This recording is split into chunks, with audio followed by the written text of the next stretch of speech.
ಸ್ವಾಗತ.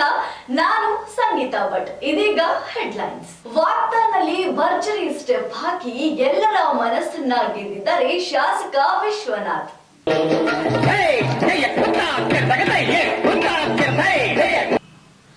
ಯಲಹಂಕ ಕ್ಷೇತ್ರದಲ್ಲಿ fit India ಅಭಿಯಾನ ಶಾಸಕ ವಿಶ್ವನಾಥ್ ನೇತೃತ್ವದಲ್ಲಿ ಭಾನುವಾರ ವಾಕ್ಥಾನ್ ನಡೆಯಿತು. ಶಾಸಕ ಎಸ್.ಆರ್. ವಿಶ್ವನಾಥ್ ಸಹ ವಾಕ್ಥಾನ್ನಲ್ಲಿ ಪಾಲ್ಗೊಂಡು ಬಳಿಕ ವೇದಿಕೆಯ ಮೇಲೆ ನರ್ತಿಸಿ ಮನೋರಂಜನೆ ನೀಡಿದರು. ಸತ್ಯ ಹರಿಶ್ಚಂದ್ರ ಸಿನಿಮಾದ ಕುಲದಲ್ಲಿ ಕೀಳ್ಯಾವುದೋ ಸಾಂಗ್ಗೆ ಭರ್ಜರಿ ಸ್ಟೆಪ್ಸ್ ಹಾಕಿದ್ದಷ್ಟೇ ಅಲ್ಲದೆ ಜನರನ್ನು ಮನ ಬಿಚ್ಚಿ ಕುಣಿಯುವಂತೆ ಆಗ್ರಹಿಸಿದರು. ಕೆರೆಗಳ ಮಹತ್ವ ಮತ್ತು ಆರೋಗ್ಯ ಮಹತ್ವ ತಿಳಿಸಲು ಬಿಜೆಪಿ ವತಿಯಿಂದ ಕಾರ್ಯಕ್ರಮ ಹಮ್ಮಿಕೊಳ್ಳಲಾಯಿತು. ಬಿಡದೆ ಸುರಿಯುತ್ತಿರುವಂತಹ ಮಳೆಯಿಂದಾಗಿ ಜಮ್ಮು ಕಾಶ್ಮೀರ ಶ್ರೀನಗರ ಹೆದ್ದಾರಿಯಲ್ಲಿ ಭೂಕುಸಿತ ಸಂಭವಿಸಿದೆ. ಸದ್ಯದ ಮಟ್ಟಿಗೆ ಯಾವುದೇ ಪ್ರಾಣಹಾನಿ ಸಂಭವಿಸಿಲ್ಲ. ಜಮ್ಮು ಮತ್ತು ಕಾಶ್ಮೀರದ ಉಧಂಪುರ ಜಿಲ್ಲೆಯ ಸಂಬ್ರೋಲಿಯ ಥೇವಾಲ್ ಸೇತುವೆಯ ಬಳಿ ಭಾನುವಾರ ಬೆಳಗಿನ ಜಾವ ಬೃಹತ್ ಬಂಡೆ ಕುಸಿದು ಬಿದ್ದು ಜಮ್ಮು ಶ್ರೀನಗರ ರಾಷ್ಟ್ರೀಯ ಹೆದ್ದಾರಿಯ ಒಂದು ಕೊಳವೆ ಮಾರ್ಗ ಮುಚ್ಚಿ ಹೋಗಿತ್ತು. ಇನ್ನೊಂದು ಕೊಳವೆ ಮಾರ್ಗದಿಂದ ಎರಡು ಕಡೆ ಸಂಚಾರ ಸಾಮಾನ್ಯವಾಗಿ ಸಾಗುತ್ತಿದೆ ಎಂದು ಸಂಚಾರ ನಿಯಂತ್ರಣ ಘಟಕದ ರಾಂಬನ್ ತಿಳಿಸಿದ್ದಾರೆ. ದುರಸ್ತಿ ಕಾರ್ಯ ನಡೆಯುತ್ತಿದ್ದು ಸಂಚಾರವನ್ನ ಶೀಘ್ರದಲ್ಲೇ ಪುನಃಸ್ಥಾಪಿಸಲಾಗುವುದು ಎಂದು ಅವರು ಹೇಳಿದರು. ಬಿಗ್ಲೆ ಶಿವನ ಹತ್ಯೆಯನ್ನ ಗಂಭೀರವಾಗಿ ಪರಿಗಣಿಸಿದ ಸರ್ಕಾರ ಬೈರತಿ ಬಸವರಾಜ್ ಅವರ ಮೇಲೆ ತನಿಖಾಧಿಕಾರಿಗಳಿಂದ ಸಾಲು ಸಾಲು ಪ್ರಶ್ನೆಗಳ ಸುರಿಮಳೆ ಸುರಿಯಿತು.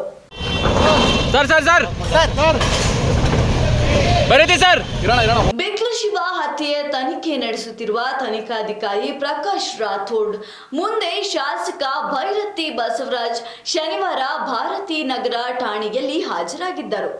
ಈ ವೇಳೆ ಅವರಿಗೆ ಸಾಲು ಸಾಲು ಪ್ರಶ್ನೆ ಕೇಳಲಾಗಿದೆ. ಬೈರತಿ ಬಸವರಾಜ್ ವಿಚಾರಣೆಗಾಗಿ ಸುಮಾರು 100 ಪ್ರಶ್ನಾವಳಿಗಳನ್ನ ಪೊಲೀಸರು ಸಿದ್ಧಪಡಿಸಿದ್ದರು. ಕೊಲೆ, ಜಾಮೀನು ವ್ಯಾಜ್ಯ, ಪರಿಚಯ, ಮೃತನ ತಾಯಿಯ ಆರೋಪಿಗಳ ಜೊತೆಗಿನ ಶಾಸಕರ ನಂಟು, ಜಗ್ಗನ ಪರಿಚಯ, ಜಗ್ಗನ ನಂಟು, ಜಮೀನು ವ್ಯಾಜ್ಯದಲ್ಲಿ ನಿಮ್ಮ ಹೆಸರು ಯಾಕೆ ಬಂತು ಅಂತ ಪ್ರಶ್ನೆ ಹಾಕಿದ್ದಾರೆ. ಪ್ರಯಾಣಿಕರೊಬ್ಬರಿಗೆ ರೈಲ್ವೆ ಸೇವೆಯಲ್ಲಿ ತೊಂದರೆ ಉಂಟಾಗಿ ದೂರನ್ನ ದಾಖಲಿಸಿದ್ದರು. ಈ ಸಂಬಂಧ ಕುರಿತಂತೆ ರೈಲ್ವೆ ಇಲಾಖೆಯ ಸಿಬ್ಬಂದಿಗಳೇ ಅವರಿಗೆ ಥಳಿಸಿರುವ ಪ್ರಕರಣ ಕಂಡು ಬಂದಿದೆ. ಸೋಮನಾಥ್ ಜಬಲ್ಪುರ ಎಕ್ಸ್ಪ್ರೆಸ್ ರೈಲಿನಲ್ಲಿ ಪ್ರಯಾಣಿಕನೊಬ್ಬ ಕ್ಯಾಟರರ್ಗಳಿಂದ ಥಳಿತಕ್ಕೊಳಗಾದ ಅಪಘಾತಕಾರಿ ವಿಡಿಯೋ ವೈರಲ್ ಆಗಿದೆ. ರೈಲ್ವೆ ಸೇವಾ ಅಪ್ಲಿಕೇಶನ್ನಲ್ಲಿ ಕ್ಯಾಟರರ್ ಅತಿಯಾದ ಶುಲ್ಕ ವಿಧಿಸಿದ್ದಾರೆ ಎಂದು ದೂರು ನೀಡಿದ ನಂತರ ಈ ಘಟನೆ ನಡೆದಿದೆ ಎನ್ನಲಾಗಿದೆ. ದೂರಿನ ಬಗ್ಗೆ ಐಆರ್ಸಿಟಿಸಿ ಕ್ಯಾಟರಿಂಗ್ ಗುತ್ತಿಗೆದಾರರಿಗೆ ಮಾಹಿತಿ ನೀಡಿದ್ದು, ಗುತ್ತಿಗೆದಾರರು ತಮ್ಮ ಸಿಬ್ಬಂದಿಯನ್ನ ಕಳುಹಿಸಿ ಪ್ರಯಾಣಿಕನ ಮೇಲೆ ಹಲ್ಲೆ ನಡೆಸಿದ್ದಾರೆ ಎಂದು ಆರೋಪಿಸಲಾಗಿದೆ. ಈ ಘಟನೆ ಜುಲೈ 16ರಂದು ನಡೆದಿದೆ. ನಿಮ್ಮ ಟಿವಿ4 ಕನ್ನಡ ಚಾನೆಲ್ನಲ್ಲಿ ವಿನೂತನ ಕಾರ್ಯಕ್ರಮಗಳು.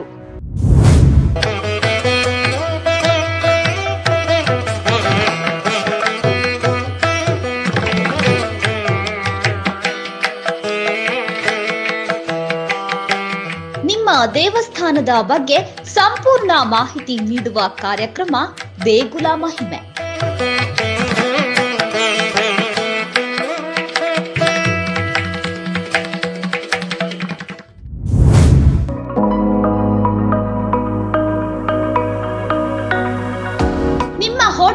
ರುಚಿಯ ಬಗ್ಗೆ ಸಂಪೂರ್ಣ ಮಾಹಿತಿ ನೀಡುವ ಕಾರ್ಯಕ್ರಮ ಅಬ್ಬಬ್ಬಾ ಎಂಥ ರುಚಿ.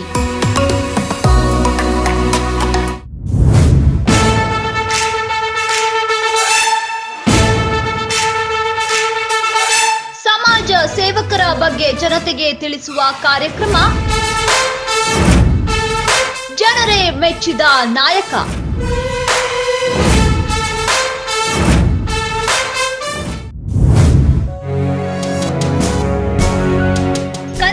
ಚಲನಚಿತ್ರಗಳ ಬಗ್ಗೆ ಸಂಪೂರ್ಣ ಮಾಹಿತಿ ನೀಡುವ ಕಾರ್ಯಕ್ರಮ ಫಿಲ್ಮಿ ಚಿಟ್ ಚಾಟ್.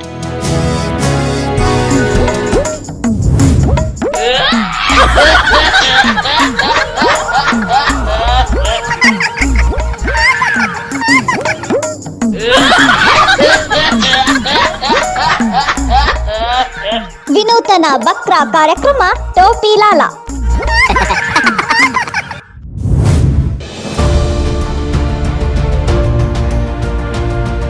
ನೇರ ಜನರ ಮಾತು TV4 ಕನ್ನಡ ಚಾನೆಲ್ನೊಂದಿಗೆ ವಿಶೇಷ ಕಾರ್ಯಕ್ರಮ ಪಬ್ಲಿಕ್ ರೌಂಡ್ ಅಪ್.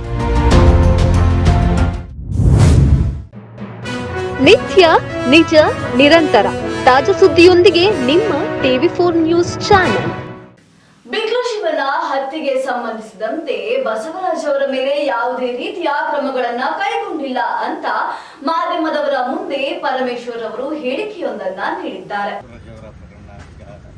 ಅವರಿಗೆ ನೋಟಿಸ್ ಕೊಟ್ಟಿದ್ದಾರೆ. ನೋಟಿಸ್ ಕೊಟ್ಟು ಅವರಿಗೆ ಅವರ ಸ್ಟೇಟ್ಮೆಂಟನ್ನು ರೆಕಾರ್ಡ್ ಮಾಡ್ಕೊಳ್ತಾರೆ. ಆಮೇಲೆ ತನಿಖೆ ಮುಂದುವರಿಯುತ್ತೆ. ತನಿಖೆನಲ್ಲಿ ಅವರು ಇದ್ದಾರಾ ಇಲ್ವಾ, ಅವರ ಅನುಯಾಯಿಗಳು ಜೊತೆಯಲ್ಲಿ ಅವ್ರಿಗೂ ಈ ವಿಚಾರದಲ್ಲಿ ಬೇರೆ ರೀತಿಯಲ್ಲಿ ಸಂಪರ್ಕ ಇರಬಹುದು, ಆದರೆ ಈ ವಿಚಾರದಲ್ಲಿ ಅವರಿಗೆ ಸಂಪರ್ಕ ಇದೆಯಾ ಇಲ್ವಾ ಅದೆಲ್ಲ ತನಿಖೆಯಲ್ಲಿ ಗೊತ್ತಾಗುತ್ತೆ. ಆಮೇಲೆ ಮುಂದಿನ ಕ್ರಮ ತಗೊಳ್ತಾರೆ.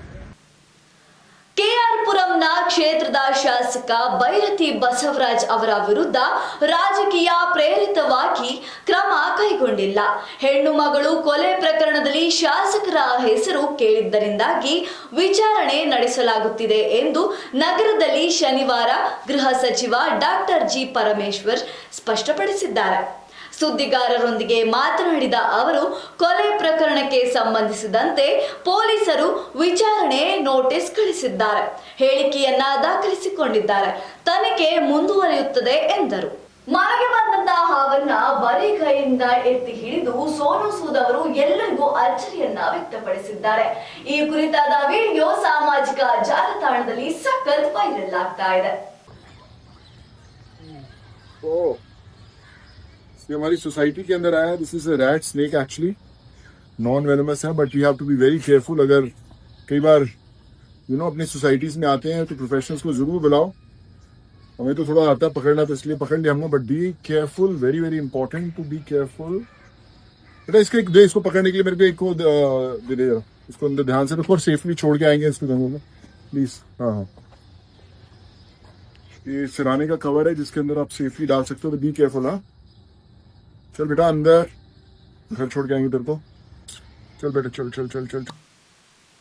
ನಟ ಸೋನು ಸೂದ್ ತಾನು ರೀಲ್ ಹೀರೋ ಅಲ್ಲ, ನಿಜವಾದ ಹೀರೋ ಎಂದು ಮತ್ತೊಮ್ಮೆ ಸಾಬೀತುಪಡಿಸಿದ್ದಾರೆ. ಮುಂಬೈನಲ್ಲಿ ತಮ್ಮ ನಿವಾಸಕ್ಕೆ ಪ್ರವೇಶಿಸಿದ ಹಾವನ್ನ ಬರೀ ಕೈಗಳಿಂದ ಹಿಡಿದು ಎಲ್ಲರನ್ನ ಅಚ್ಚರಿಗೊಳಿಸಿದ್ದಾರೆ. ಅಷ್ಟೇ ಅಲ್ಲ, ಆ ಹಾವು ಇಲಿ ಹಾವು, ವಿಷಕಾರಿ ಅಲ್ಲ ಎಂದು ಅವರು ವಿವರಿಸಿದರು. ಮನೆಗಳಿಗೆ ಹಾವುಗಳು ಪ್ರವೇಶಿಸಿದಾಗ ತಜ್ಞರನ್ನ ಮಾತ್ರ ಕರೆಸಿ ಹಿಡಿಸಬೇಕು ಎಂದು ಅವರು ತಿಳಿ ಹೇಳಿದರು. ಪ್ರಸ್ತುತ ಈ ವಿಡಿಯೋ ಸಾಮಾಜಿಕ ಜಾಲತಾಣದಲ್ಲಿ ಸಖತ್ ವೈರಲ್ ಆಗ್ತಾ ಇದೆ. ಸಿದ್ದರಾಮಯ್ಯರವರು ಕುರ್ಚಿ ಅಲುಗಾಡಿದಾಗಲೆಲ್ಲ ಸಮಾವೇಶದ ಅಸ್ತ್ರವನ್ನ ಬಳಸ್ತಾರೆ ಅಂತ BY ವಿಜಯೇಂದ್ರ ವ್ಯಂಗ್ಯವಾಗಿ ಮಾತನಾಡಿದ್ದಾರೆ. ಸಿದ್ದರಾಮಯ್ಯ ಎಂದರೆ ಸಮಾವೇಶ, ಸಮಾವೇಶ ಎಂದರೆ ಸಿದ್ದರಾಮಯ್ಯ. ಮುಖ್ಯಮಂತ್ರಿ ಕುರ್ಚಿ ಅಲುಗಾಡಿದಾಗಲೆಲ್ಲ ಸಿದ್ದರಾಮಯ್ಯ ಸಮಾವೇಶದ ಅಸ್ತ್ರ ಬಳಕೆ ಮಾಡ್ತಾರಂತೆ. ಮುಖ್ಯಮಂತ್ರಿ ಕುರ್ಚಿ ಅಲುಗಾಡಿದಾಗಲೆಲ್ಲ ಸಿದ್ದರಾಮಯ್ಯ ಸಮಾವೇಶದ ಅಸ್ತ್ರ ಬಳಕೆ ಮಾಡ್ತಾರೆಂದು ಬಿಜೆಪಿ ರಾಜ್ಯಾಧ್ಯಕ್ಷ BY ವಿಜಯೇಂದ್ರ ವ್ಯಂಗ್ಯ ಮಾಡಿದ್ದಾರೆ. ಮೈಸೂರಿನಲ್ಲಿ ನಡೆದ ಕಾಂಗ್ರೆಸ್ ಸಮಾವೇಶದ ಕುರಿತು ನಗರದಿಂದ ಸುದ್ದಿಗಾರರೊಂದಿಗೆ ಮಾತನಾಡಿ, ಸಿದ್ದರಾಮಯ್ಯ ಮತ್ತು ಅವರ ಪಾಳ್ಯ ತಮ್ಮ ರಾಜಕೀಯ ಉಳಿವಿಗಾಗಿ ಹಿಂದಿಯೇತರ ಸಮುದಾಯವನ್ನ ಮುಂದಿಟ್ಟುಕೊಂಡು ಹೈಕಮಾಂಡ್ ಅನ್ನು ಬೆದರಿಸಲು ಪ್ರಯತ್ನ ಮಾಡುತ್ತಿದ್ದಾರೆ ಎಂದು ಸ್ಪಷ್ಟಪಡಿಸಿದರು. ಜುಲೈ ತಿಂಗಳ ಗೃಹಲಕ್ಷ್ಮಿಯ ಹಣ ಜಮೆಯಾಗಿದೆ ಅಂತ ಸಚಿವೆ ಲಕ್ಷ್ಮಿ ಹೆಬ್ಬಾಳ್ಕರ್ ತಿಳಿಸಿದ್ದಾರೆ. ಸಚಿವೆ ಲಕ್ಷ್ಮಿ ಹೆಬ್ಬಾಳ್ಕರ್ ಅವರು ಜುಲೈ 19, 2025ರಂದು ಬೆಂಗಳೂರಿನಲ್ಲಿ ನಡೆದ ಸುದ್ದಿಗೋಷ್ಠಿಯಲ್ಲಿ ಮೇ ತಿಂಗಳ ಗೃಹಲಕ್ಷ್ಮಿ ಹಣವನ್ನ ಇನ್ನೊಂದು ವಾರದೊಳಗೆ ಅಂದ್ರೆ ಜುಲೈ 26ರ ಒಳಗೆ ಫಲಾನುಭವಿಗಳಿಗೆ ಬ್ಯಾಂಕ್ ಖಾತೆಗಳಿಗೆ ಜಮೆ ಮಾಡಲಾಗುತ್ತದೆ ಎಂದು ತಿಳಿಸಿದರು. ಇವಿಷ್ಟು ಇವತ್ತಿನ ಪ್ರಮುಖ ಸುದ್ದಿಗಳು. ನಿತ್ಯ ನಿಜ ನಿರಂತರ ಸುದ್ದಿ ಹಾಗೂ ಮನೋರಂಜನೆಗೆ ವೀಕ್ಷಿಸಿ TV4 ಕನ್ನಡ ಸುದ್ದಿವಾಹಿನಿ.